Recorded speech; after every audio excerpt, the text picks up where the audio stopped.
Shalom. Selamat pagi anak-anak yang terkasih di dalam Tuhan Yesus Kristus. Kita bersyukur kita dapat berjumpa kembali dalam ibadah pada hari ini. Ibu Dewi mengajak kita semua untuk memuji, memuliakan nama Tuhan, mendengarkan firman Tuhan. Siapa yang suka memuji nama Tuhan? Luar biasa. Mari anak-anak bangkit berdiri, kita mau memuji Tuhan. Selamat pagi Tuhan.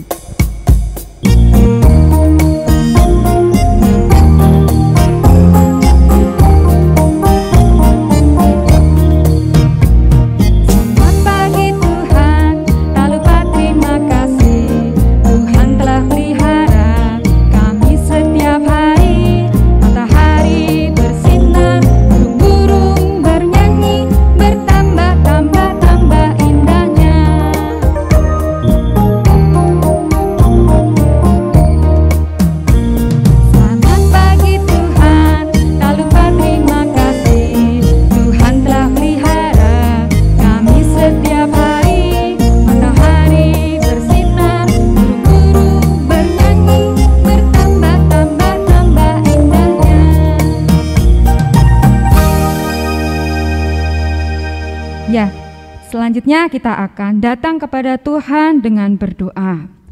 Ibu Dewi ajak anak-anak semuanya untuk duduk yang rapi, duduk yang manis, lipat tangan, tutup mata. Kita mau berdoa. Selamat pagi Tuhan Yesus, kami mengucap syukur untuk pagi yang indah ini. Kami diberikan kesehatan, kami diberikan nafas kehidupan, kami diberkati. Hingga sampai saat ini kami boleh menikmati setiap berkat Tuhan. Tuhan Yesus, kalau sebentar kami akan mendengarkan firman Tuhan, kami mau siapkan hati kami untuk menerima firman Tuhan, sehingga kami boleh menjadi pelaku-pelaku firman Tuhan. Terima kasih Tuhan Yesus, pimpin ibadah kami pada hari ini. Amin. Ya, anak-anak, sudah siap untuk mendengarkan firman Tuhan? Nah, coba sekarang anak-anak boleh duduk yang rapi, kita akan mendengarkan firman Tuhan. Firman Tuhan diambil dari Markus 4 ayat 1 sampai 20. Nanti anak-anak bisa membacanya, dan untuk ayat hafalannya diambil dari Yeremia 29 ayat 13 sampai 14a. Demikianlah bunyi firman Tuhan. Apabila kamu mencari aku, kamu akan menemukan aku. Apabila kamu menanyakan aku dengan segenap hati, kamu akan menemukan aku. Diulangi kembali. Apabila kamu mencari aku di sini Tuhan Yesus ya, kamu akan menemukan aku. Apabila kamu menanyakan aku dengan segenap hati, aku akan memberi kamu menemukan aku. Anak-anak, Ibu mau bertanya, pernahkah anak-anak mendengarkan penjelasan guru tentang sesuatu hal, namun anak-anak merasa kurang jelas atau tidak paham? Apakah anak-anak akan diam saja? Atau sebaliknya, anak-anak akan bertanya kepada guru mengenai pelajaran yang belum anak-anak paham? Ya, benar. Kita sebaiknya bertanya kepada guru jika kita tidak mengerti akan penjelasan yang disampaikan. Jika anak-anak tidak bertanya, maka penjelasan yang anak-anak dapatkan hanya sedikit saja. Sama halnya dengan Tuhan Yesus yang mengajarkan murid-muridnya dan para pendengarnya, para pengikutnya. Pada suatu hari Yesus berada di tepi danau. Dia tidak sendiri, dia bersama dengan para murid dan para pengikutnya. Yesus mengajarkan suatu perumpamaan. Perumpamaan yang digunakan Yesus yaitu adalah perumpamaan seorang penabur. Demikianlah ceritanya. Suatu hari ada seorang penabur. Ia membawa biji-biji benih. Lalu ia menaburkan biji-biji benih itu. Dan biji-biji benih itu jatuh ke tempat yang berbeda.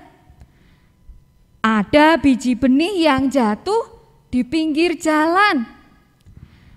Ada juga biji-biji benih yang jatuh di tempat yang banyak batu-batunya. Ada juga biji-biji benih yang jatuh di tanah yang banyak semak durinya. Dan ada juga biji-biji benih yang jatuh di tanah yang baik. Ya.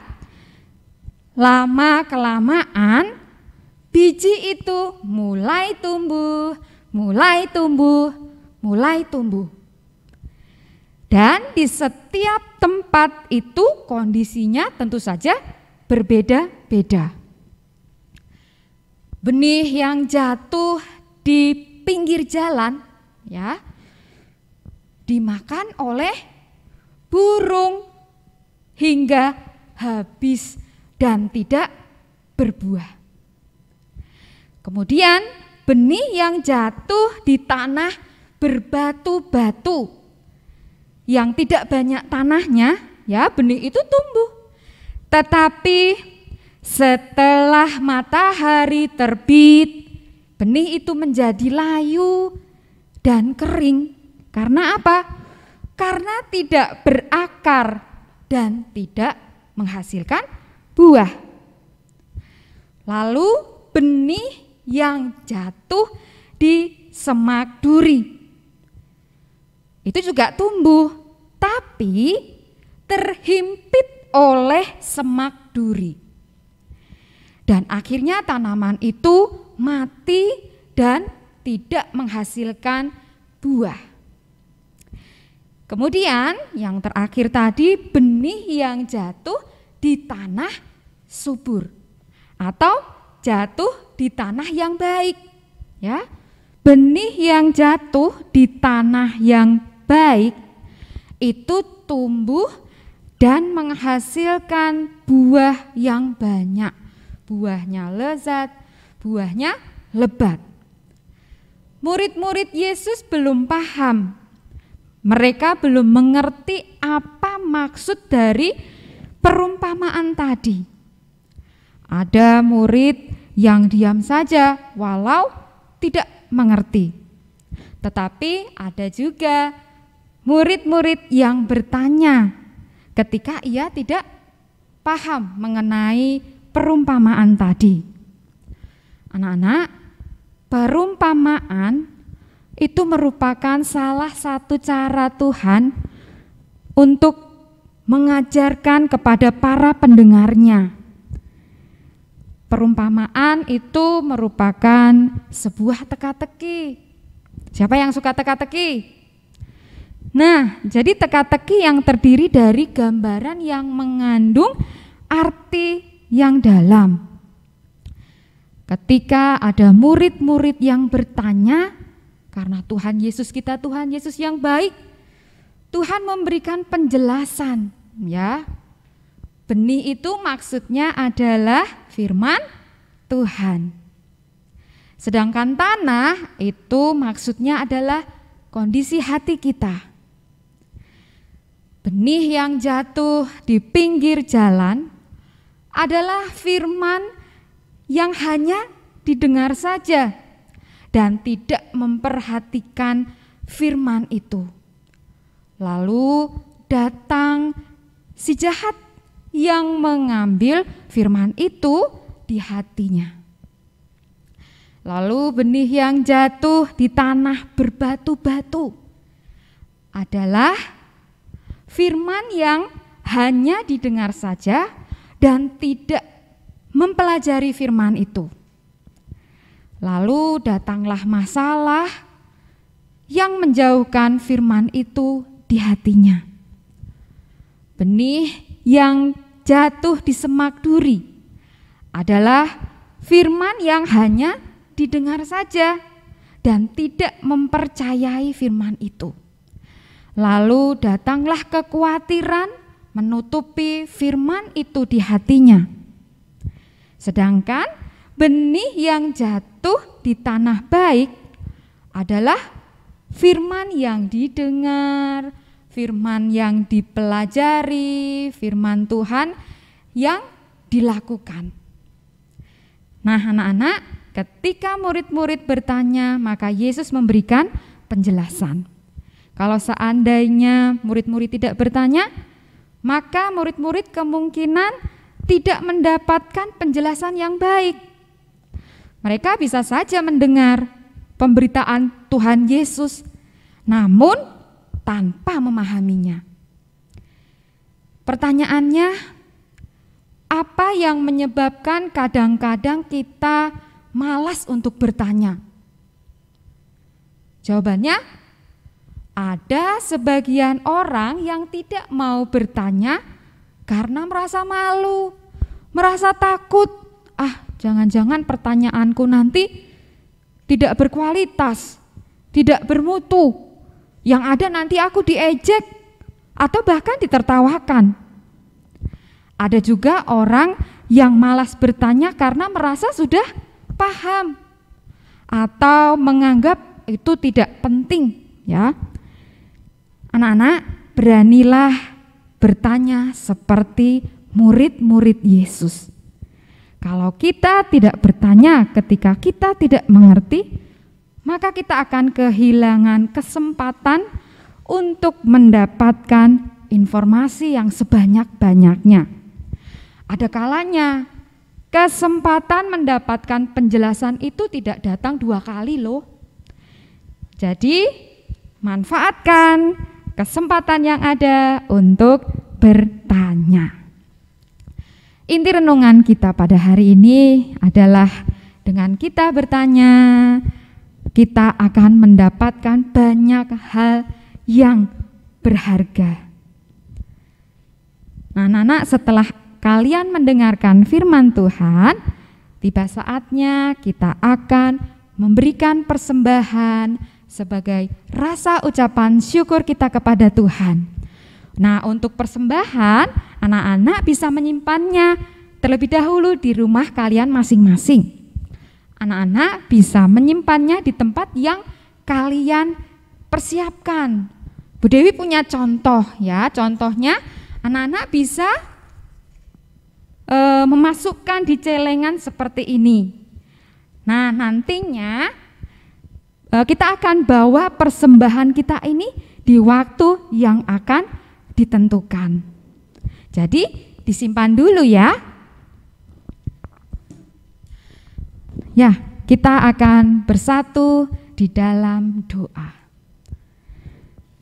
Sungguh besar Engkau Allah kami mengucap syukur untuk segala sesuatunya yang Tuhan boleh berikan dalam kehidupan kami.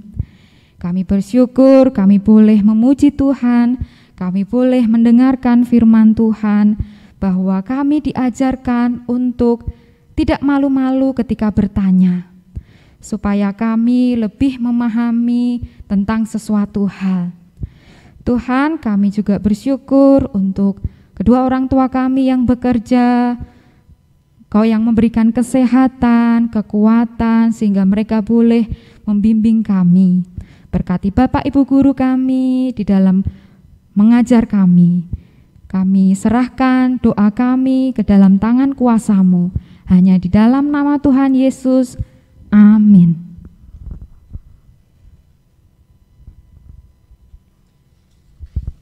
Ya, sebagai lagu penutup ibadah kita pada hari ini, mari kita menyanyikan lagu Mata Tuhan Melihat.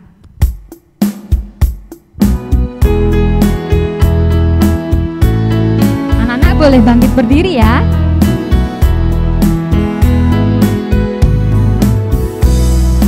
Mata Tuhan melihat apa yang kita perbuat, apa yang baik, apa yang jahat. Oleh sebab itulah jangan berbuat jahat. Ingat, Tuhan melihat. Tuhan melihat apa yang kita perbuat, apa yang baik, yes, apa yang jahat, no. Oleh sebab itulah jangan berbuat jahat. Ingat, Tuhan melihat. Ya, haleluya. Lagu ini mengajarkan kita untuk senantiasa berbuat baik. Anak-anak diingatkan kembali untuk kita akan menempuh ujian penilaian tengah semester 1 ya. Semoga anak-anak selalu diberikan kelancaran dan kemudahan di dalam mengerjakan soal-soal yang ada. Jangan lupa belajar ya. Nah, ingat bahwa kejujuran adalah kunci kesuksesan. Tetap jaga kesehatan, patuhi protokol kesehatan, selamat menjadi berkat bagi sesama. Tuhan Yesus memberkati.